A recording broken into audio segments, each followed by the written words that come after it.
Good morning everyone. बच्चों, हम आपका टॉपिक कवर कर रहे थे chapter periodic classification of elements में हम कर चुके थे atomic and ionic radii, valency and metallic character. आज हम आपका टॉपिक कवर करेंगे नॉन मेटालिक कैरेक्टर। इससे पहले हम रिकॉल करेंगे मेटालिक कैरेक्टर। क्या होता है मेटालिक कैरेक्टर? मेटालिक कैरेक्टर होता है the tendency of an atom to lose electrons, यानी कि किसी भी एटम की टेंडेंसी इलेक्ट्रॉन को लूज करने की। कोई भी एटम जितना ज्यादा इलेक्ट्रॉन को लूज करता है उतना ज्यादा ही, या फिर हम कह सकते हैं कोई भी एटम जितना ज्यादा इलेक्ट्रॉन्स को डोनेट करता है उसका मेटालिक कैरेक्टर उतना ही ज्यादा होता है। अब आता है बच्चों non metallic character. Non metallic character क्या होता है? किसी भी एटम की जो टेंडेंसी होती है इलेक्ट्रॉन्स को गेन करने की, उसे हम क्या कहते हैं? नॉन मेटालिक कैरेक्टर कहते हैं। So the tendency of an atom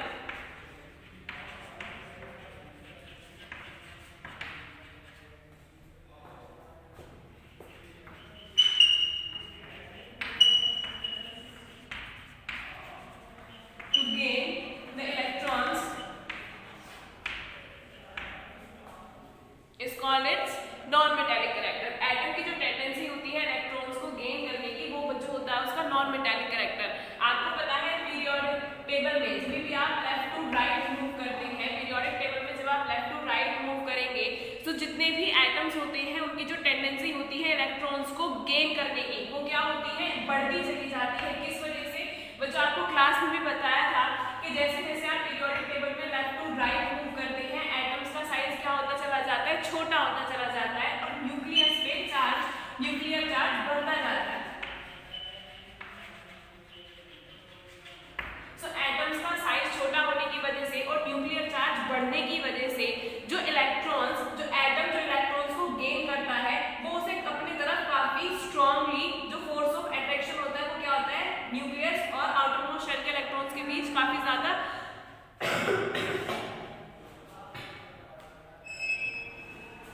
ज्यादा होता है, जिसकी वजह से क्या होता है?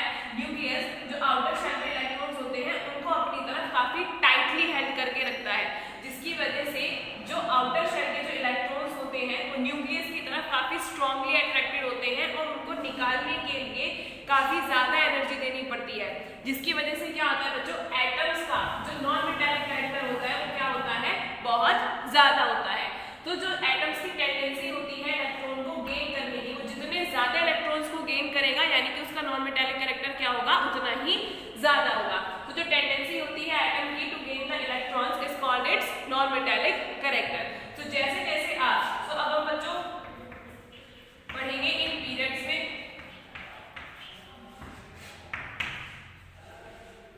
when we move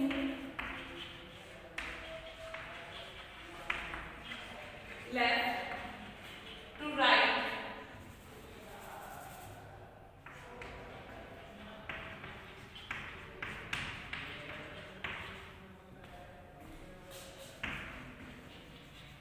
in a period, the tendency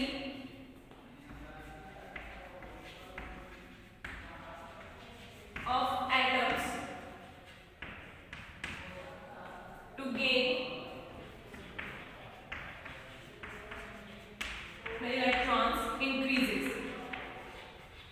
जैसे जैसे आप किसी भी पीरियड में लेफ्ट टू राइट मूव करेंगे एटम्स की जो टेंडेंसी होती है इलेक्ट्रॉन्स को गेन करने की वो बढ़ती चली जाती है। मैंने रीजन बताया अभी आपको, किस रीजन से?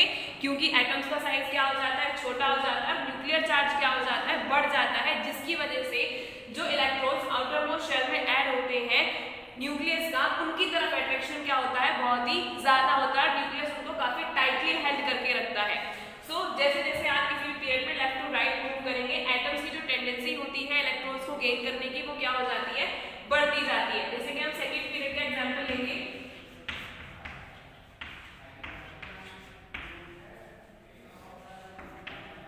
Lithium, beryllium, boron, carbon, nitrogen, oxygen, fluorine. देखो बच्चों, सेकंड पीरियड में जब आप लेफ्ट टू राइट मूव करोगे, ये क्या है? Lithium, beryllium, boron, carbon, nitrogen, oxygen and fluorine. So क्या हो रहा है? किसी भी पीरियड में लेफ्ट टू राइट मूव करने पर नॉन मेटालिक कैरेक्टर क्या हो रहा है? इंक्रीज हो रहा है।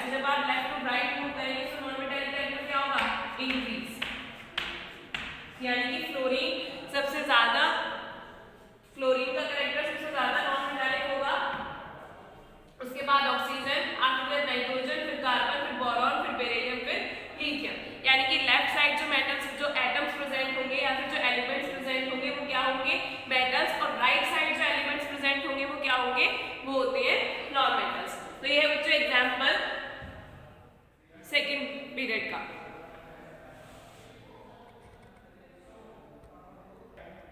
इसका बच्चों या तो आप स्क्रीनशॉट ले लो वरना फिर उसको नोट डाउन करो। Next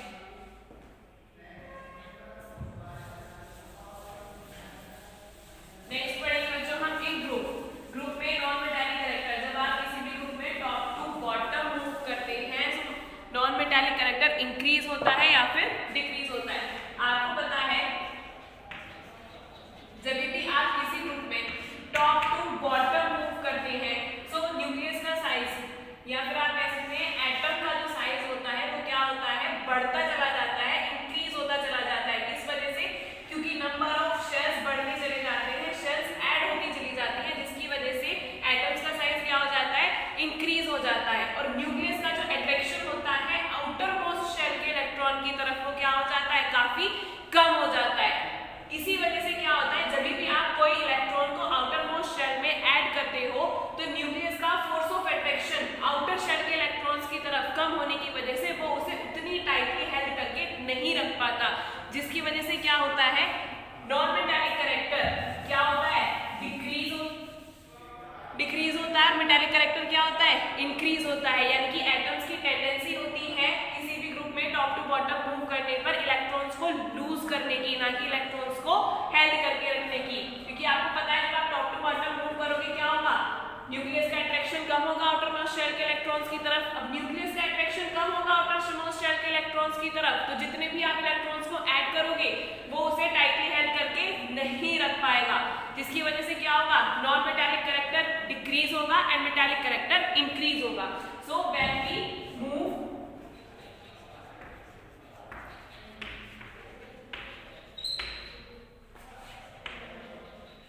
down in a group,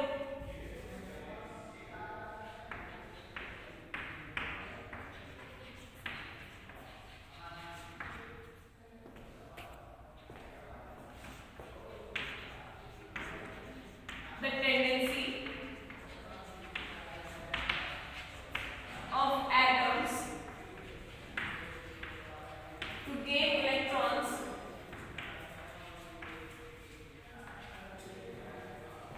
decreases. That is non-metallic character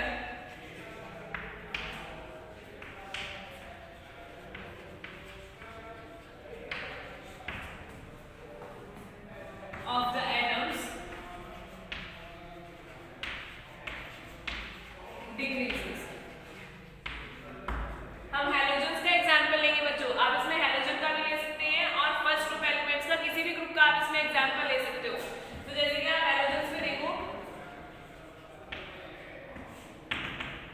FCl, Br, I, chlorine, chlorine, bromine, iodine. आपको पता है सबके सब नॉन मेटल्स है, चाहे फ्लोरीन हो, चाहे क्लोरीन हो, ब्रोमीन हो या फिर आयोडीन हो। लेकिन अगर आप ग्रुप में क्या करोगे, टॉप टू बॉटम मूव करोगे तो आयोडीन का साइज किससे बड़ा है, आयोडीन का साइज ब्रोमीन से, क्लोरीन से और फ्लोरीन से सबसे बड़ा है। ब्रोमीन का क्लोरीन से और फ्लोरीन से बड़ा है, क्लोरीन का फ्लोरीन से बड़ा है। तो जैसे जैसे आप टॉप टू बॉटम मूव कर रहे हो एटम्स का साइज इंक्रीज हो रहा है ना, जिसकी वजह से क्या हो रहा है, न्यूक्लियस और आउटर मोस्ट शेल के बीच की डिस्टेंस क्या हो रही है, इंक्रीज हो रही है। और फोर्स ऑफ अट्रैक्शन न्यूक्लियस और आउटर मोस्ट शेल के इलेक्ट्रॉन्स के बीच क्या हो रहा है, कम हो रहा है, जिसकी वजह से क्या होता है बच्चों, नॉन मेटालिक कैरेक्टर क्या होता है, एटम्स का डिक्रीज होता है और मेटालिक कैरेक्टर क्या होता है, इंक्रीज होता है। सो टॉप टू बॉटम किसी भी ग्रुप में मूव करने पे क्या होगा, नॉन मेटालिक कैरेक्टर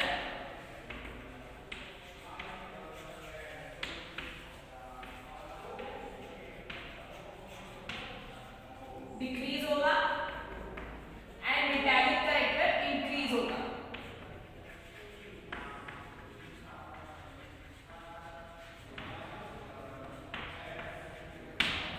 तो जब भी बेटा किसी भी ग्रुप में टॉप टू बॉटम मूव करते हैं तो नॉन मेटालिक कैरेक्टर एलिमेंट्स का डिक्रीज होता है, मेटालिक कैरेक्टर क्या होता है, इंक्रीज होता है। नेक्स्ट आता है बच्चों क्या केमिकल रिएक्टिविटी।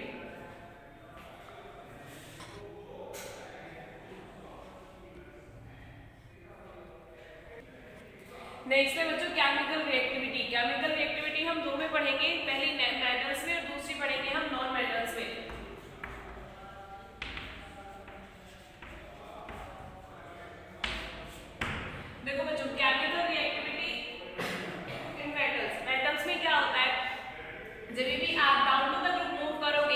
किसी भी मेटलिक ग्रुप में, तो क्या होता है, केमिकल रिएक्टिविटी इंक्रीज होती है, क्योंकि आपको पता है कि क्या होता है, एटम्स का साइज इंक्रीज होता चला जाता है और मेटल्स की टेंडेंसी होती है इलेक्ट्रॉन्स को डोनेट करने की, और जैसे जैसे आप टॉप टू बॉटम मूव करोगे एटम्स के लिए ईज होता है इलेक्ट्रॉन्स को डोनेट करना, क्योंकि न्यूक्लियस का जो अट्रैक्शन होता है आउटर शेल के इलेक्ट्रॉन्स की तरफ वो क्या होता है, बहुत ही ज्यादा कम होता है, जिसकी वजह से मेटल्स अपने इलेक्ट्रॉन्स को काफी इजीली क्या कर सकती हैं, डोनेट कर सकती है। इसीलिए जब भी आप किसी ग्रुप में टॉप टू बॉटम मूव करेंगे एटम्स की टेंडेंसी इलेक्ट्रॉन्स को लूज करने की क्या हो जाती है, बढ़ती जाती है, जिसकी वजह से जब भी आप टॉप टू बॉटम मूव करते हैं किसी भी ग्रुप में, तो केमिकल रिएक्टिविटी जो होती है मेटल्स की वो क्या होती है, बढ़ती चली जाती है।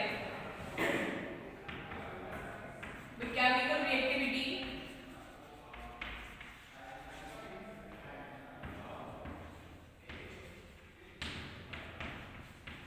of metals increases when we go या when we move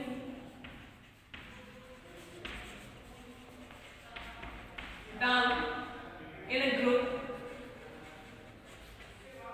because the tendency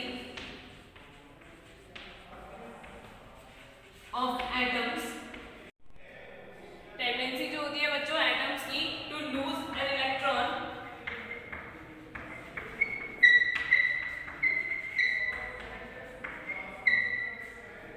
increases.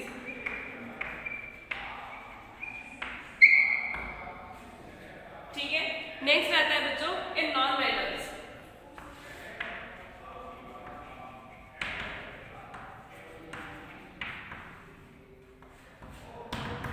Non metals में क्या होता है, आपको पता है नॉन मेटल्स की टेंडेंसी होती है इलेक्ट्रॉन्स को गेन करने की, लेकिन आप जब डाउन इन अ ग्रुप, जब आप किसी भी ग्रुप में टॉप टू बॉटम मूव करते हैं, तो टॉप टू बॉटम मूव करने पे क्या होता है, एटम्स का साइज इंक्रीज होता चला जाता है, जिसकी वजह से न्यूक्लियस का जो अट्रैक्शन होता है आउटर मोस्ट शेल के इलेक्ट्रॉन की तरफ वो क्या हो जाता है, कम, और एटम्स की जो टेंडेंसी होती है इलेक्ट्रॉन्स को हेल्ड करके रखने की वो भी क्या हो जाती है, कम, तो जिसकी वजह से एलिमेंट्स की या एटम्स की जो रिएक्टिविटी होती है वो क्या हो जाती है बच्चों, कम होती चली जाती है, डिक्रीज हो जाती है। तो जब भी आप किसी भी ग्रुप में टॉप टू बॉटम मूव करते हैं केमिकल रिएक्टिविटी जो होती है एलिमेंट्स की वो क्या हो जाती है, कम। So the chemical reactivity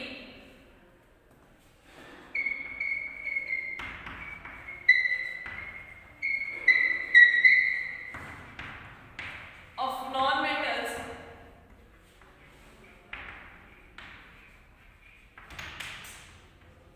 decreases when we move down in a group, because the tendency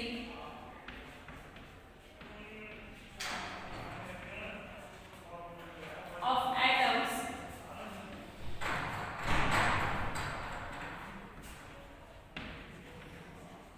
to gain the electrons decreases। ठीक है, सो बच्चों जब भी आप किसी भी ग्रुप में डाउन मूव करेंगे तो क्या होगा, एटम्स की जो टेंडेंसी होती है इलेक्ट्रॉन्स को गेन करने की वो क्या हो जाती है, कम हो जाती है, जिसकी वजह से नॉन मेटल्स की reactivity top to bottom move करने पे क्या हो जाती है, कम। सो बच्चों ये था आपका chemical reactivity in metals and non metals. अब हम एग्जांपल लेंगे मेटल्स का एंड नॉन मेटल्स का।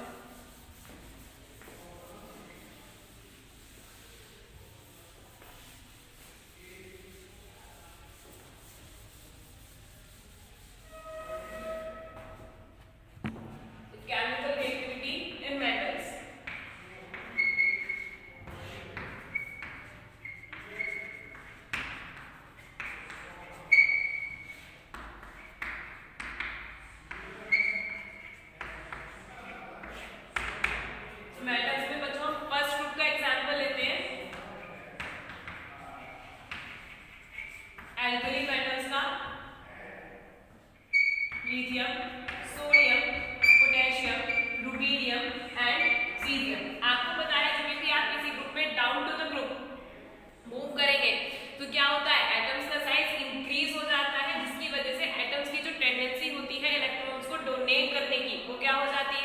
बढ़ती बढ़ती जाती है। केमिकल रिएक्टिविटी भी क्या होती है बच्चों, down to the group increase होती है। Lithium, sodium, potassium, rubidium,